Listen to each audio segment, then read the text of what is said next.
There's a moment when time doesn't speed up or slow down. It stops.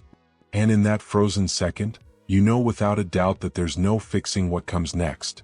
The moment Jacob appeared in the doorway, my entire body betrayed me. Everything inside collapsed at once. I didn't scream. I didn't cover myself. I didn't even try to explain.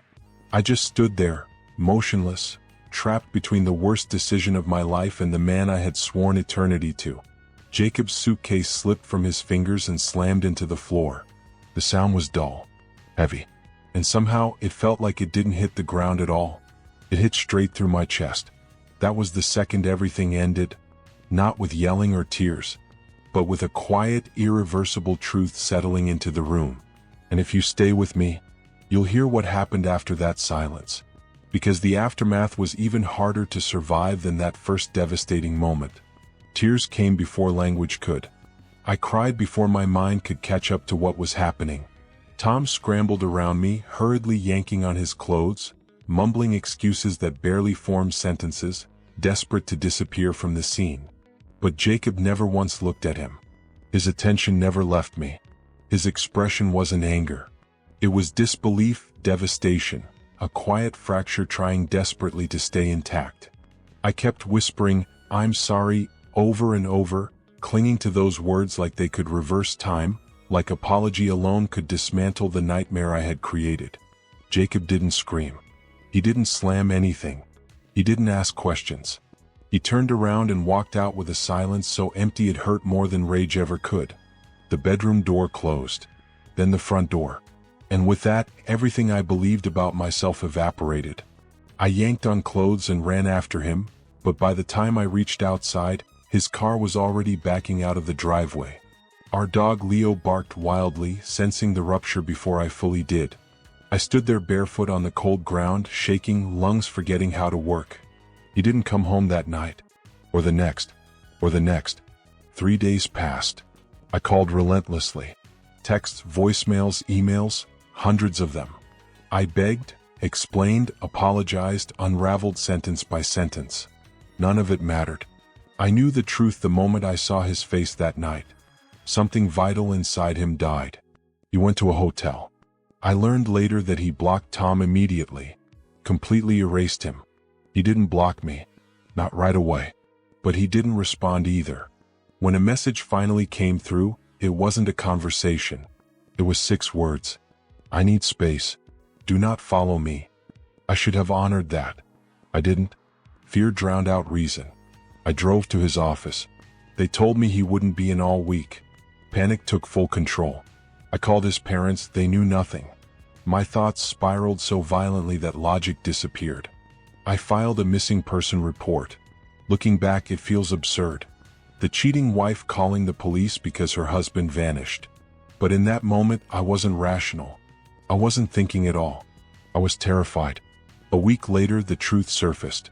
He had withdrawn money. He had boarded a bus. He was alive, safe, which meant the police stepped back and I was left alone with the reality I'd been avoiding. He wasn't missing. He left because of me. He didn't demand divorce papers. He didn't ask for explanations. He asked for nothing at all. Just silence. Suffocating, endless silence. And then months passed. I started therapy. I made it clear to Tom to never contact me again. I erased my social media presence, quit my job, tried reinventing myself like a person rebuilding after a storm. On the outside, I functioned. Inside, I was disintegrating. Then the divorce papers arrived. Not from him, but from a lawyer. No message. No explanation. Just clean paperwork. Fair terms. Almost painfully generous. He didn't fight. He didn't want support. He simply wanted out. Signing those papers shattered me. I couldn't even bring myself to return home afterward. I drove straight to my mother's house because I couldn't face the furniture, the walls, the bed, every object screaming reminders of everything I destroyed. I moved back into my childhood bedroom, a distorted reflection of my younger self. At 29, I was divorced, humiliated, and living with my mother while my ex-husband disappeared completely. I checked hospitals, shelters, old friends, online traces. Nothing. It consumed me. Not because I wanted him back, Not then.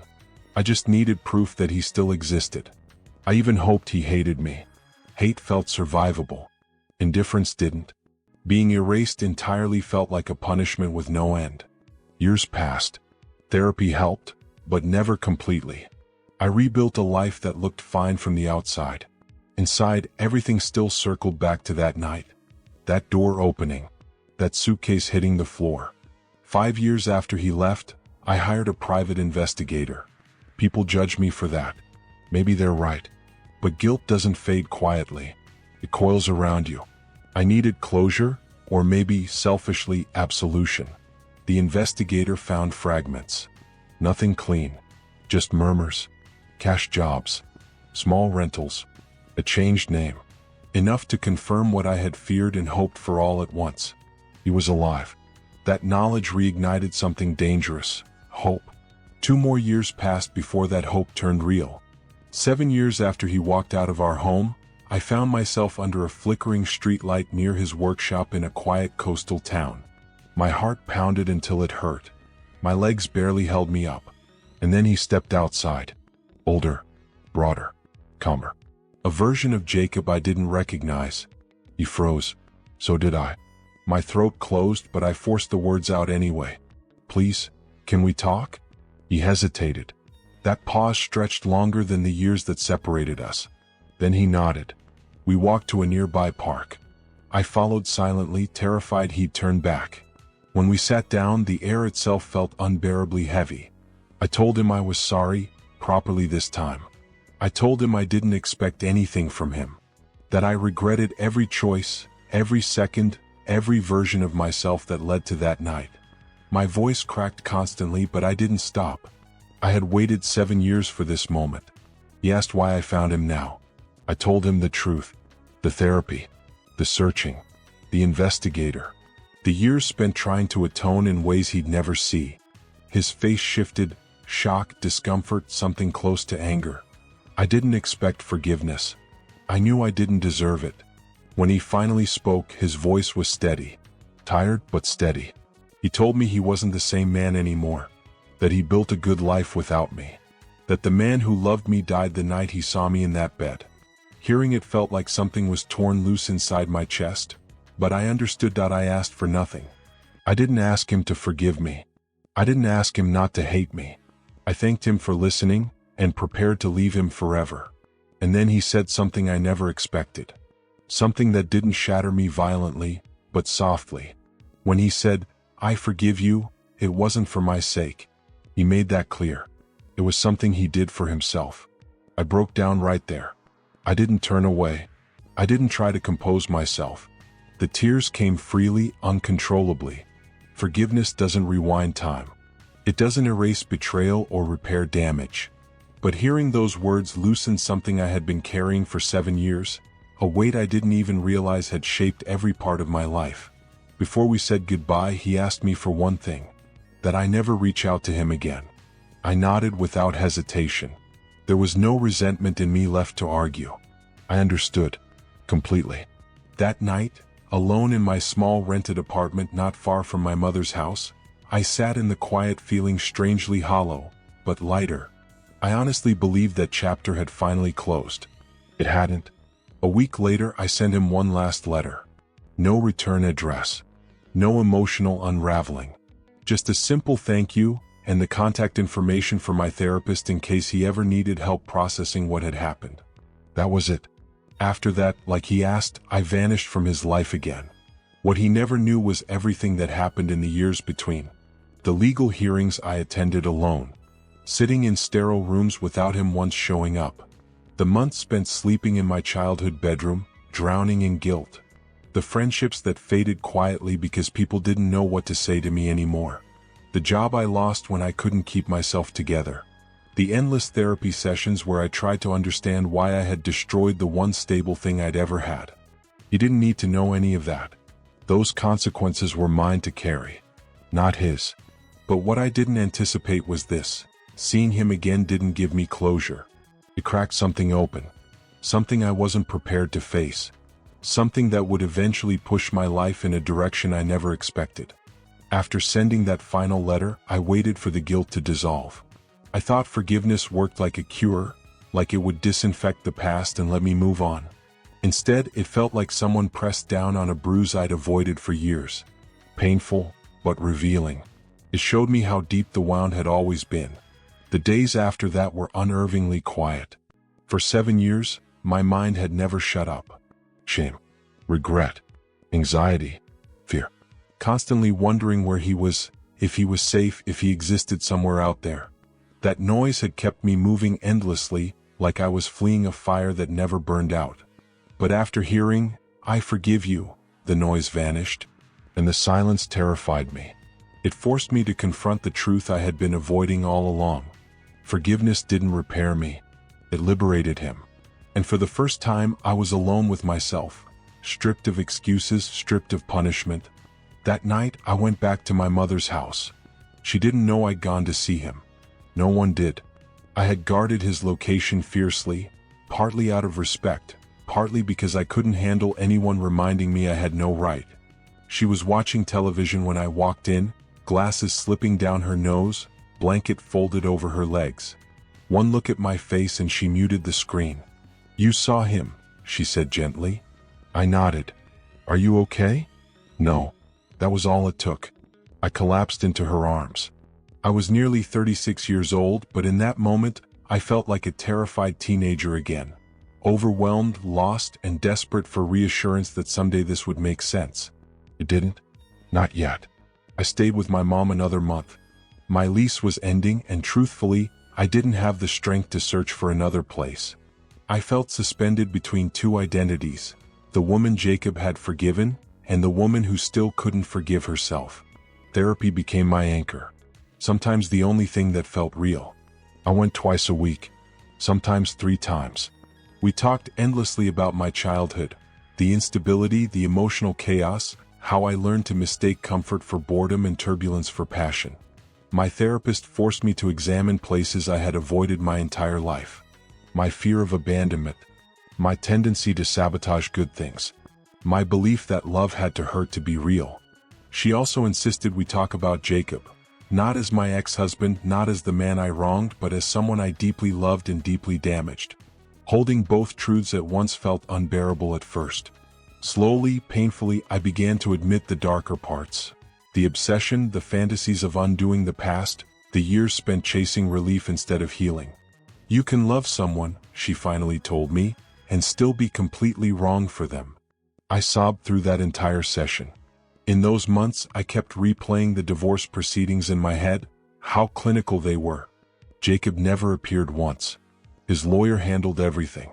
I sat alone under fluorescent lights while a judge asked me detached questions about dates, assets, separations. I remember staring at my hands, how pale they looked under that lighting. "Do you contest the terms?" the judge asked. I didn't. I would have agreed to anything. I would have given up everything. But Jacob never asked. He left me with more than I deserved, almost like he wanted a clean break without punishment. That kindness hurt more than cruelty ever could. People on the outside never understood that. They saw the affair as the main crime, the headline version of the story. They never saw what followed. The years of self-punishment, the lonely limbo, the inability to date, to trust, to move forward because I didn't believe I deserved to. After my sessions, I often wandered to an old park near my childhood home. I'd sit on the swings like a woman clinging to a version of life that no longer existed. Children would laugh nearby, and I'd wonder about the life I never got to live. The home Jacob and I once imagined. The child we almost tried for. I could picture him as a father so clearly, patient, kind, steady. He would have been wonderful. One night, sitting on that cold metal swing as it creaked beneath me, something finally shifted. I realized I had spent years obsessing over the life that could have been, but I had never once imagined the life that could still become. And that realization scared me more than anything else. I realized I'd been stuck in an endless cycle of self-punishment, replaying my mistakes without any idea of how to move forward. That realization terrified me, but it also pushed me to do something I never thought I would. I applied for a job in a neighboring county, in a field completely unrelated to the corporate life I had lived years earlier. It was a program that worked directly with troubled teenagers, many of them coming from unstable, chaotic homes. And the truth was, I saw parts of my younger self in them. Some of me wanted to feel useful again. Some of me wanted to build something good, even if it had nothing to do with Jacob. And some part of me knew that helping others might finally force me to face myself. When I was offered the position, my therapist called it a turning point. I didn't suddenly feel healed or whole, but for the first time in years I felt purposeful. Around the same time, my mom gently encouraged me to find a place of my own again. She never pushed, never rushed me. Her patience still amazes me. Eventually, though, I agreed. I found a small 2-bedroom rental about 15 minutes away. It had old hardwood floors that creaked when you walked, a porch that looked like it had held decades of stories, and a kitchen that badly needed updating. But it felt like a place where a new version of me could exist. Moving out didn't feel like running away. It felt symbolic, like stepping into a future that wasn't entirely defined by my worst decisions. I decorated the way I always wanted to. Plants everywhere, soft lighting, warm colors. I built small routines that grounded me. Morning coffee in silence, evening walks, weekend volunteering. I wasn't healed, not even close, but I wasn't drowning anymore. And then, one quiet evening, everything shifted again. I was cleaning out an old drawer when I found something I hadn't seen in years. A single photograph of Jacob and me. It wasn't posed or staged. A friend had taken it during a casual game night long ago. Jacob was mid-laugh, completely relaxed, and I was looking at him with an expression of pure ease and love I barely recognized anymore. That photo broke me, but gently. I wasn't crying over what I lost anymore. I was crying because I finally understood how deeply I had loved him, and how late I had realized it. Seeing him again hadn't shattered me the way I expected. It woke me up. I understood then that real healing wasn't going to come from chasing his forgiveness or trying to rewrite the past. It would come from accepting that losing him was a consequence I had to live with. And if I wanted a life worth living, I had to rebuild it from the ground up. Weeks passed. I settled deeper into my work. I started forming real friendships. My therapist told me I was finally allowing myself to exist in the present instead of suffocating in the past. And then one day, completely unexpectedly, I ran into someone I never thought I'd see again.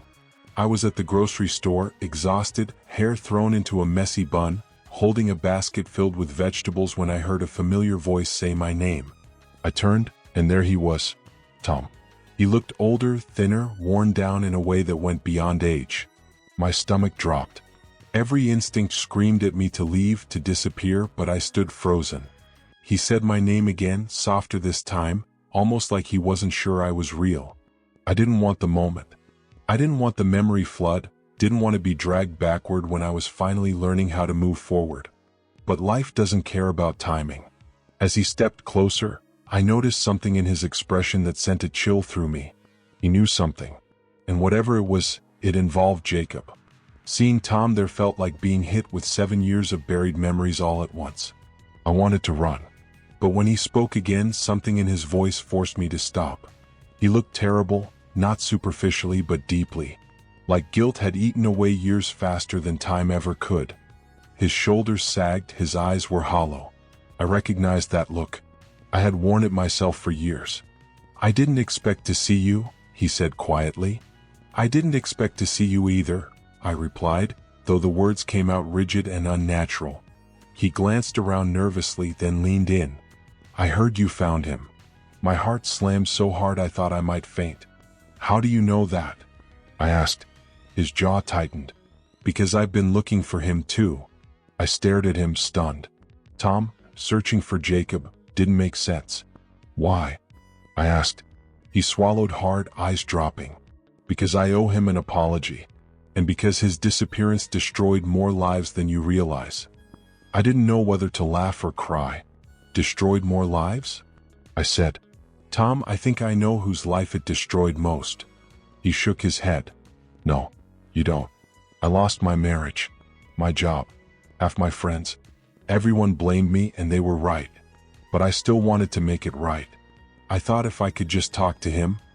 His voice cracked and I realized guilt wasn't something I carried alone. Mine was driven by longing and regret. His by shame and obligation. Still, something felt unfinished. "What does this have to do with me?" I asked. He hesitated, then lowered his voice. "Because I know something about the day he disappeared." My breath caught. "What are you talking about?"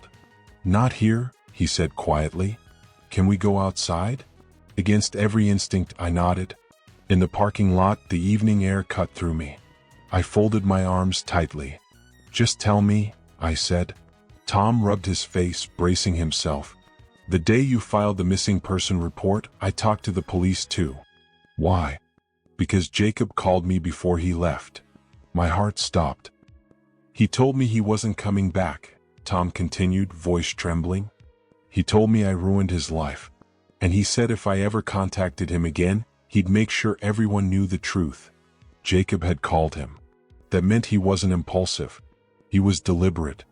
"Why didn't you tell me?" I whispered. "Because I was a coward," Tom admitted. "And because I thought you hated me." "I did," I said honestly. "I know," he replied. "But you deserve to know. He didn't disappear to punish you. He left because he didn't trust himself to stay without eventually forgiving either of us." The world tilted. All those years, I believed Jacob vanished out of devastation. But he hadn't run. He had protected himself. Not out of hatred. Not out of revenge. But survival. "Thank you," I said quietly. "But I can't talk to you anymore.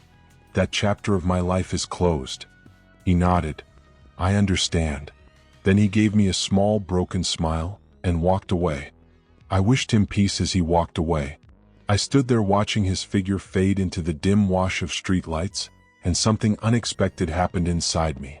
I didn't feel anger anymore. That fire had burned itself out.